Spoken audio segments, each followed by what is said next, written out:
大家好，这里是听广播学英语频道。今天我们来听听通货膨胀的话题。通货膨胀对不同人的影响有什么不同？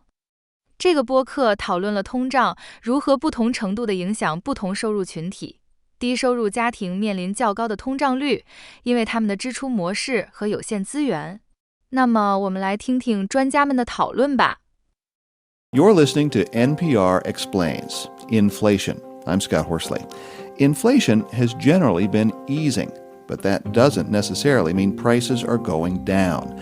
The Federal Reserve is taking its time before cutting interest rates, and the price of groceries and gasoline are still much higher than they were before the pandemic. Since 2020, some communities have been faced with inflation inequality. Early in the pandemic, and then again more recently, lower-income households were indeed hit especially hard and saw the highest overall inflation rates. Coming up, how does inflation affect people in different ways? And where do we go from here? Stay with us. Dan Sickle is an economics professor at Wellesley College. He also used to work for the Treasury Department and the Federal Reserve. So, with inflation cooling, what happens next? Well, that is kind of the question of the hour because, right, there's this interesting thing that people are really unhappy about the economy and really unhappy about inflation. Thing about that, though, is that it's not likely that those prices are actually going to come back down. The way this gets unwound is that incomes in time catch up and people catch up on purchasing power. Of course, in the instant, people see those higher prices at the checkout line and that makes people mad and they feel like they're losing purchasing power. But if you look back historically, in past episodes when prices have gone up a lot, incomes have ultimately caught up and actually gotten ahead. And that's what we're seeing now, where actually incomes have been rising, on average, have been rising faster than prices have. So that catch-up process is happening. And it's actually happening in a way that's been particularly good for lower-income people and for younger workers who've seen particularly large gains in wages and incomes. It doesn't mean everyone's fully caught up. It doesn't mean people are going to start feeling better. But that's the process that's going to get us caught up rather than an expectation that prices are going to come back down to where they were. That would be a false hope.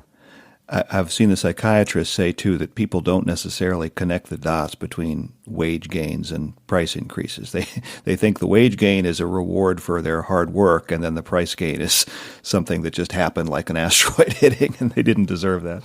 Yes, absolutely. I think I'll be cautious about getting too deeply into psychology or psychiatry, but that makes a lot of sense to me.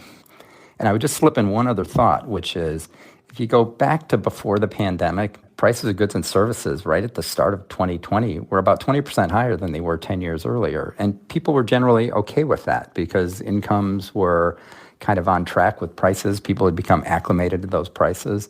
And I'd speculate that in time, that's what's going to happen this time. It's not that prices are going to come back down to where they were, but rather incomes are going to catch up. People will get acclimated to the higher prices. Yeah. Well, nobody likes inflation, and we talk about it as if there's sort of one number that can capsulize inflation for everybody. But not everyone is affected equally when prices go up.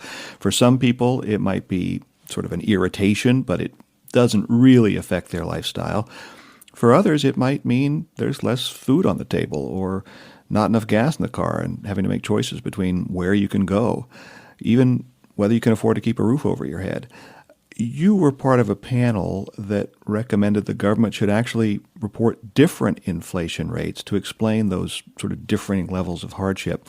Explain why that is. Why, for example, lower income families tend to be hit hardest by inflation. Yeah, so there's some interesting evidence that the New York Federal Reserve Bank put together that suggests that early in the pandemic, and then again more recently, lower-income households were indeed hit especially hard and saw the highest overall inflation rates as grocery prices and cost of housing soared, those being things that make up a relatively larger share of budgets of lower-income households. So those households experienced higher inflation. And it's notable, I think, that lower-income households probably feel inflation more acutely. They have fewer resources to draw on, probably less savings to draw on, and also likely are less able to make some of the adjustments that higher income households might be able to make in response to higher prices of 15 miles to go to a store that has lower prices, or buying larger packages and stashing them in the basement, going to Costco or wherever and doing that, which aren't necessarily options that are as easy for lower income households.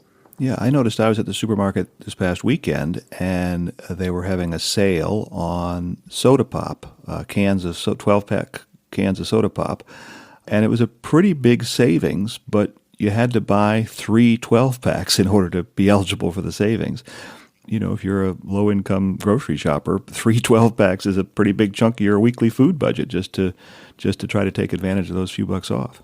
Yeah, so that's a really interesting and important point. So what I was primarily talking about a minute ago with the differences in budget shares across different types of households is missing another really important piece of the inflation puzzle, which is what stores are people shopping at? Where are people, higher income or lower income households, shopping? And there can be big differences in prices and differences in how those prices move over time. There are big differences in the types of stores that people shop in different neighborhoods. And if you want to expand that out to restaurants or medical care, big differences in where people in different communities would be getting those types of goods and services. And that's another important piece of the inflation puzzle. Bureau of Labor Statistics is very well set up to measure the piece of inflation inequality that comes from differences in shares, budget shares across different types of households. They aren't set up to capture that second piece of inflation inequality that comes from where are people shopping, what stores are different higher income or lower income households buying goods and services in. And to be fair to the Bureau of Labor Statistics, solving that problem, doing that updated measurement system is a really big project. It's hard, it's a long-term project, and I think would require additional resources from Congress if they were going to take that on in a serious way. But it would be a very important project and would do a lot to help all of us, everyone, understand the different inflation experiences that different types of households see in their lives. Another potential difference, lower income families might be more dependent on borrowed money, whether we're talking about a car loan or a credit card. And of course, the cost of borrowing money has gone up sharply as the Federal Reserve has raised interest rates. Yeah, credit card rates are at very, very high levels, and they have moved higher as the Fed has raised interest rates. Of course, beyond credit cards, financial services, lower-income households more likely to be using payday lenders, auto title lenders, pawn shops, other types of financial services that tend to come with very, very high fees. And people in lower-income households may be further away from jobs, so may face higher commuting expenses or long commutes on public transit. And even ubiquitous sales taxes tend to be regressive and so make up a larger share of family budgets for lower-income households. So even just the tax system in some ways can be a burden for lower-income households. I'm going to ask you to put on your forecasting hat, mindful that, as Federal Reserve Chairman Jerome Powell has said, forecasters are a humble group with a lot to be humble about. They haven't done real well over the last few years. But where do you see wages and prices going from here? So I just want to second the point about the need to be humble. I spent many years at the Federal Reserve Board in Washington as on the economic forecasting team, and it's a hard job and one where it need to be ready to be very humble, as Chair Powell said. I think that the Federal Reserve has been pretty artful in the way they have managed this episode. And I think a soft landing is a likely scenario. And by soft landing, meaning gradual decline in inflation back to 2% without some other bad adverse economic event like a recession being necessary to reduce demand enough to bring it in line with supply. So I'm hopeful. My expectation would be that within a year or so, inflation will be down close to the Fed's target of 2%. I think wages will, for a time, continue to rise. I think labor markets are still pretty tight, and I think that's going to continue to put pressure on employers to pay higher wages. There's some catch-up to be done since wages for many workers had risen quite slowly in the years prior to the pandemic.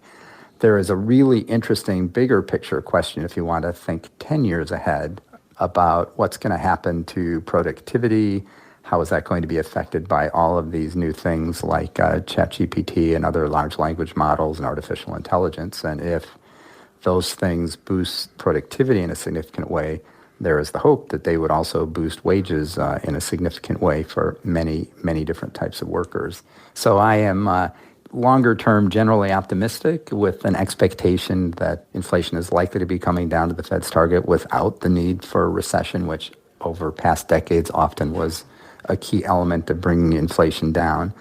That being said, there are many things that could go wrong in many ways that the scenario could play out very differently than what I just described. Dan Sickle is an economics professor at Wellesley College. He also used to work for the Treasury Department and the Federal Reserve. Coming up, the 2024 presidential elections approaching. How are the Biden and Trump campaigns framing the issue of inflation? This is NPR Explains Inflation. I'm Chief Economics Correspondent Scott Horsley.